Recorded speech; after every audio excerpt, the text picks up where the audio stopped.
Hey guys, Treetop Flyer here. We're back at the reloading bench, and today I got a little treat for you. I'm about to unbox a Cure and Relic Star Model B, and I got this from J&G Sales. They shipped it really fast. They didn't send me any emails or anything. They just I got an email the day it shipped. I pulled the trigger on it, so to speak, and sent them my CNR information to their docs email address, and never heard back from them. And next thing I know, I got a shipping address. They shipped it very fast. It wasn't any communication, but I'm okay with that. So if you order from them, that's probably what you could expect. There was a little box there for instructions, and I put a note in the box saying that I would like to have the walnut grip if possible. So I have no idea what's in there. I haven't seen it. I don't like unboxing videos, but I think this might be kind of cool since this is a CNR, supposed to be serviceable firearm. It's rated as, on their website, good to very good. So we'll see what it is. Let's take a look. Kind of hard to do this from the side here.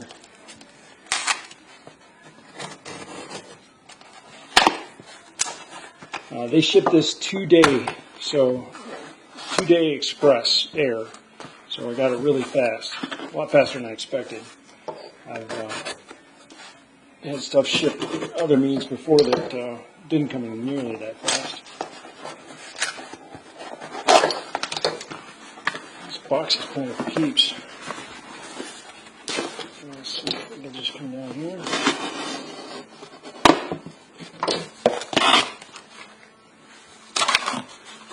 Alright, so little padding. I'm doing this so that you can see what you would be getting. Just some literature here.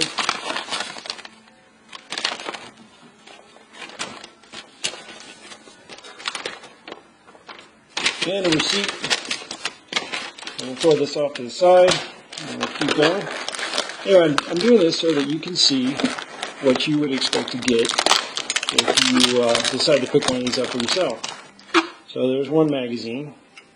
Looks to be in pretty good repair. Nice stiff spring. Set that aside. The obligatory cleaning rod.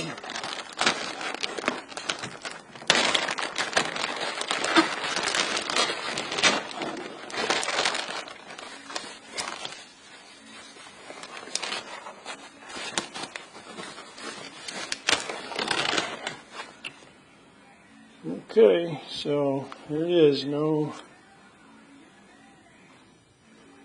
preparation.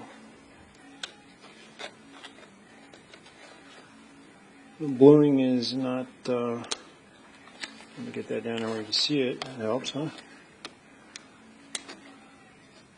The bluing's a little rough on it.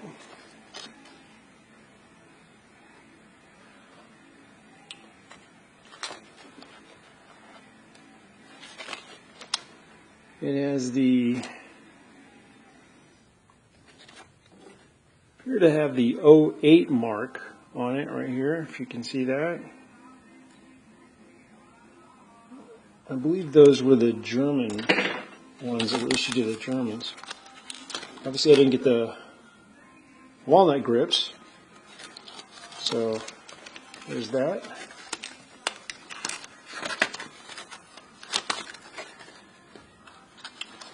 Now this has,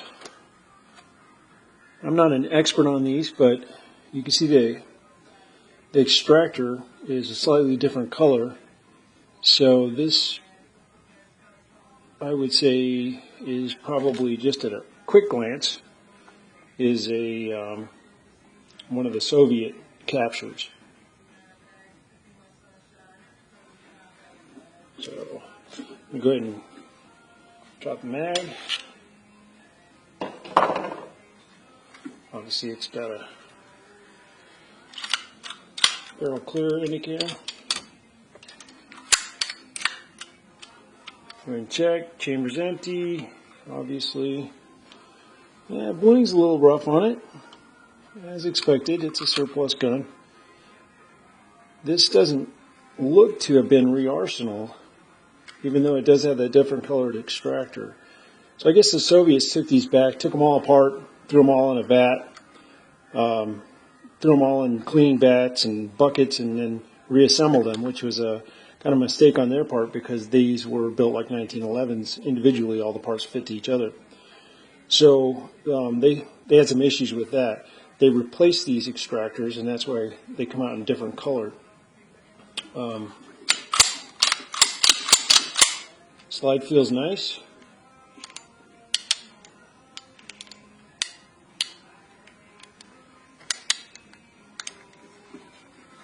Go to cock it.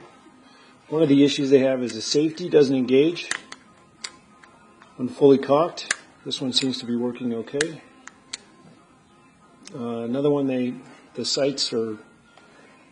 rear sights are kind of hammered down from shipping and improper storage and banging together. You know, overall, I wouldn't put this in the very good category, although I think that's relative to the other ones that are available. But it's in pretty good shape. Seems to be functional just at a glance. I'm hoping you can get all this. 9mm magazine well.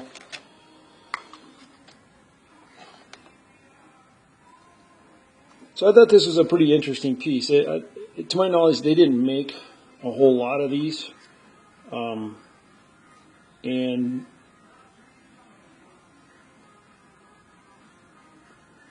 I expect these to be off of the surplus market pretty soon. And usually once they stop, once the imports dry up, then the value of them starts to go up. So anyway, I got this for $2.99. This is so you tell me what you think. Like I said, there's a little bit of pitting up here. The bluing is in rough shape. And later on, I'll take a look and see if I can run some serial numbers or try to get a little better identification on it. I do like the 1911 feel. Love 1911s. One of the reasons I got this is because I love shooting a 1911, but I don't love feeding a 1911. And even if you roll your own for a 45, it could still be a little pricey. So 9mm is a lot cheaper to shoot. So it gives me an opportunity to enjoy shooting this style handgun without the cost of the 45. So, oh, that's interesting. You can engage the safety without. There's a few differences for sure. So you see, one of the differences that I saw was that as a 1911, you probably already know the trigger comes straight back, and on this one it's actually hinged. In fact, I think there's the pin right there. Again, I'm not an expert on these, but I don't want to show you this. I want to show you what you can expect to get from J&G Sales, what these look like. Got a Baja on it there. I don't know what that means. But anyway, let's see. Is there anything else in here? That's it. So there's my video on the unboxing. This is what I think you can expect to get if you buy one of these. I think they're a cool piece. They're definitely a cool piece of history. Like I said, I don't think there was a whole lot of these made. I might break this down here a little bit and take a look at the rifling, see if we can get a shot of that for you. So let me put this on pause and we'll move on. Okay, guys. As promised, here's the barrel.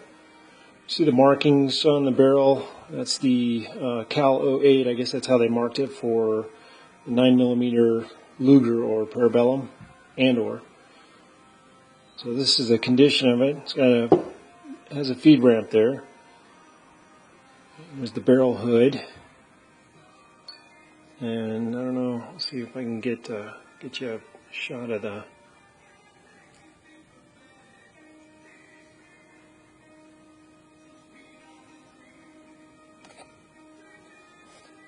It's kind of hard to do with a camera like this, but so it's got some pretty good rifling in there.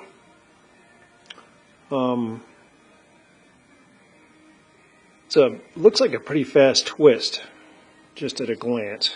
But anyway, I think the barrel's a shooter. I don't see anything very wrong with it.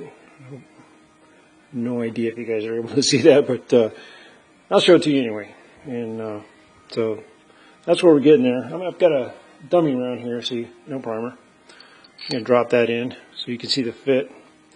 So I'm pretty good. That looks pretty much right on with the barrel hood there. I can tell you this thing is really dry. This hasn't had any oil on it in a long time. I'm kind of wish it had cosmoline, but it doesn't. There's no cosmoline on this thing. So anyway, that's what I got so far. Okay, guys, I've had a chance to spend a little time with the Model B here, taking it apart, stripped it down, got the grips off of it, and when I tried to get the grips off, I realized that they were badly corroded. There was rust on both holes here, and underneath the grip itself, right along here. Apparently, this had been exposed to some moisture or some salt water or whatever, and you can see how there was some pretty bad corrosion all along this area here. So it had gotten wet. The grips had probably retained moisture, and set up some pitting and some corrosion in there. So I did want to show you that. I really had a tough time getting these screws out without breaking them. I soaked them in penetrating oil for quite a while, and went at it with a little impact wrench, and finally they busted loose, and I was able to clean them up. But I did want to show you that. Nobody had been in there. I was the first person in there since that corrosion occurred, so these came out of, these got thrown in a crate somewhere and sat around for, I don't know, 40 years or something, and really didn't get looked at. Now, I took this apart, looked at it close, and wanted to determine if it was, safe to fire, if there was anything that I could see that would make it unsafe to fire. With that, I felt like it was okay. A little bit of it could use some work on the barrel. It's the tolerances are not very tight in here. The barrel hood to breech face that gives you that nice tight 1911 grouping that you're likely to get. I should show you this is cleared. I cleared it before I started the video, but just so you see that, I'll go ahead and leave it like that. Anyway, so I wanted to come back and show you that. Like I said, I made sure that it was up to my standards. I felt like it was safe to shoot. I took it to the range, and actually at the range, there's a good side and a bright downside and an upside to everything. I rested at 15 yards with my 45, a 1911, modern 1911, and it's got a nice fit to it, and it shoots pretty well. It shoots a lot better than I do. So this is with the 45, and then at 15 yards, and I turned around and did the same thing with the Model B, and it did pretty well. I can tell I shot the Model B quite a bit. I probably shot about 75 rounds, and I could tell that it's not very consistent, or as consistent I'm used to with the 1911. But that's pretty good. I can't really argue with that. Some of that, no doubt, is me even on a rest. So I got to give her props. I think as a shooter, it did pretty well. Make a good truck gun. Anyway, you can see here once again that wasn't too pleased to see that corrosion trapped under those handles. I don't know if I would list this as a good or not. You guys tell me what you think. You're getting a pretty good look at it, and what you would think if you scored that sight unseen on a CNR license and had it shipped in. Overall, the thing, it has a really nice hefty stippled backstrap here, if you can see that. And to fire it, it really feels good. It has a great natural point of aim. I did a little bit of experimenting, not even using the sights, just 7 yards out, pointing at a target this size, and just using your natural, I don't know what you call it, body mechanics. I was able to hit just about every time on a piece of paper this size without even using the sights. Just pushing it out, boom, pushing it out, boom. And so I'm happy with that. I'm really happy with the way it fits in the hand. I think anybody who shoots it would like that.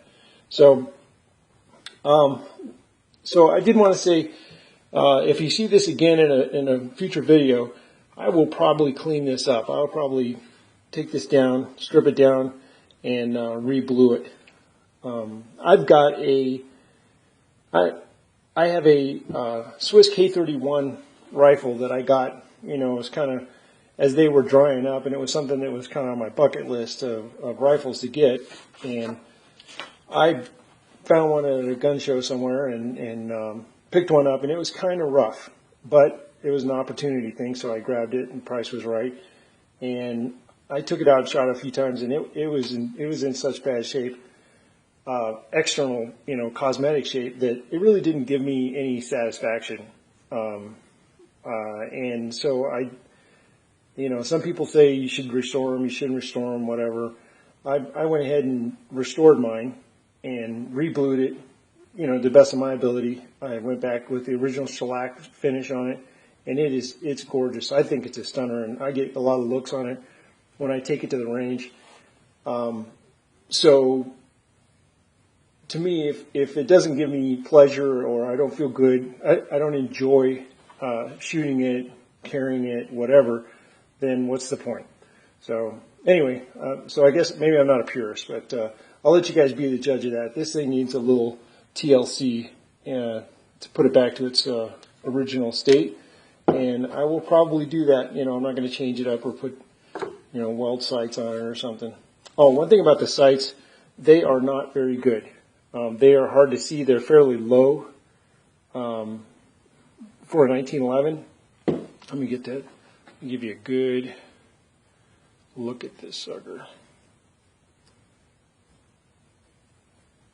They're very flat, and with my eyes, getting a little older, I would like to see a little more modern sight on it. But what do you want, right?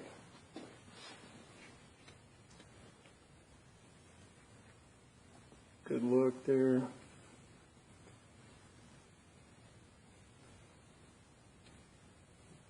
Show you the barrel fit. Pretty good. Pretty good. I don't have any complaints with that. Like I said, if you were fitting a barrel, this one could use a fit. You could actually use the hood welded up and then filed back down to get a better barrel fit. But overall, the pistol's probably not worth putting that kind of effort into. All right. So, Star Model B, 1945. Anyway, hope that's useful for you. And if you have any comments, put them in the bottom down there. If you like the video or want to help me get the channel started, click like. And I've got a few new subscribers, and for you guys who subscribe, I really appreciate that. I don't know where this is going, but it's kind of fun making these videos and sharing this stuff with you guys.